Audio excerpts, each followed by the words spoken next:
The trifecta.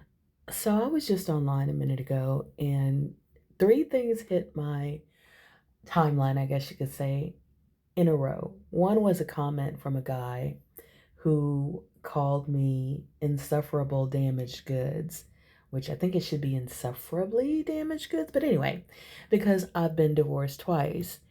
And I responded to him. No relationship status is a flex, not marriage, not dating, not divorce, not widowhood. There are happy single people, happy divorced people, happy married people, happy widowed people. There are miserable people in all those statuses as well. Being divorced proves someone, me, wanted out enough to pay for it and go to court for it.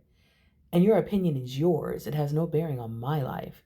You're just a great object lesson for those reading this thread. So that was thing number one.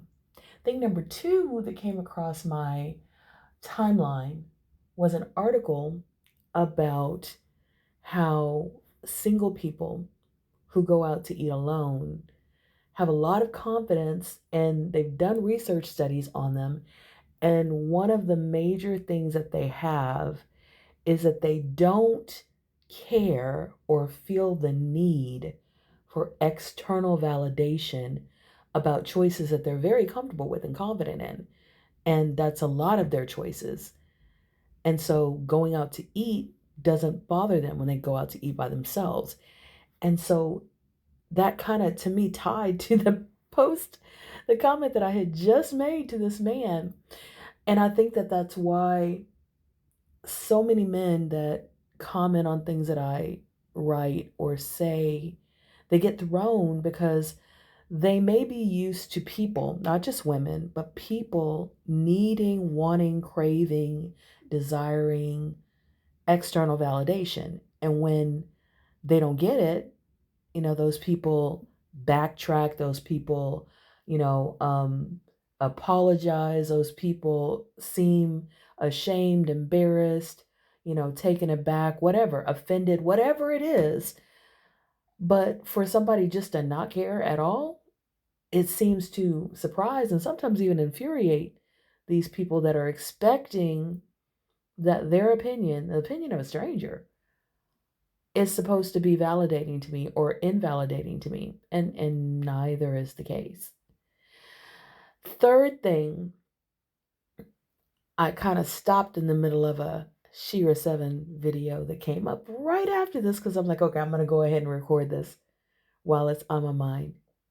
And she was saying, reinvent yourself, recreate yourself. That's power. The power to define and redefine your identity is power.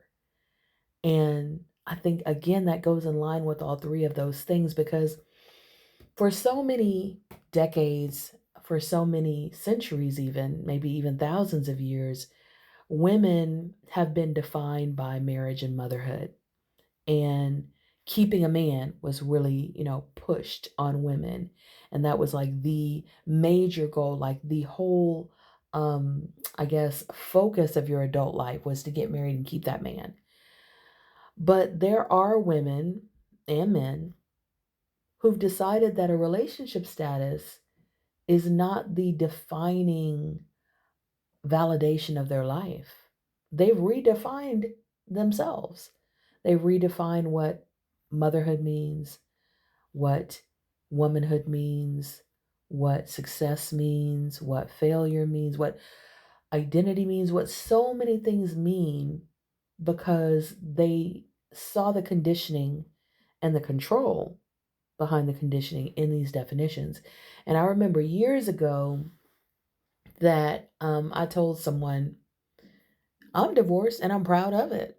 I paid money to get divorced. I got a lawyer to get divorced. I filled out paperwork and had to start all kind of new accounts and close all kind of old accounts and go through all of these steps to get to the life that I wanted, which was a life that was a single life.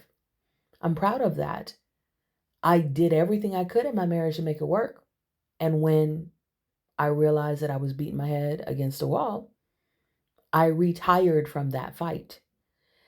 And just like when I retired from education, it was because I felt it was time for me to move on. There wasn't any a shame in that, embarrassment in that. I put in my time. I showed my success. I showed my dedication, my loyalty, whatever words you want to put out there. I did what I needed to do for myself to be validated in that status.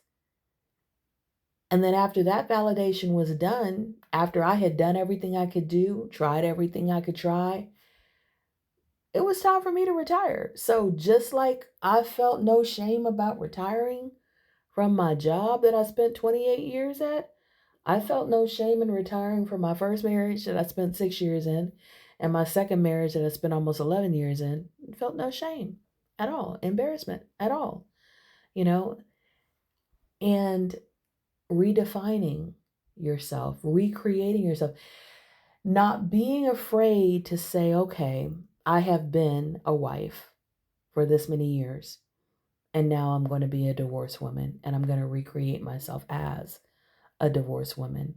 I'm going to redefine myself as a divorced woman or as a woman who's chosen singleness. So I just thought that that was a neat trifecta of things that came one right after the other after the other. So what are your thoughts? I'd love to hear your thoughts. I'd love for you to check out my podcast, Zenergy, Zennurgy. It's on about 25 different streaming platforms. I'd love for you to like, share, sponsor, subscribe, and also check out my 5 books on Amazon. This is Zenase, Zenase. I have a guided journal. I have an undated planner. I have 2 poetry prose memoirs about my personal healing journey. One actually starts with the day I got divorced. And I have a children's book. May you walk in Zenergy.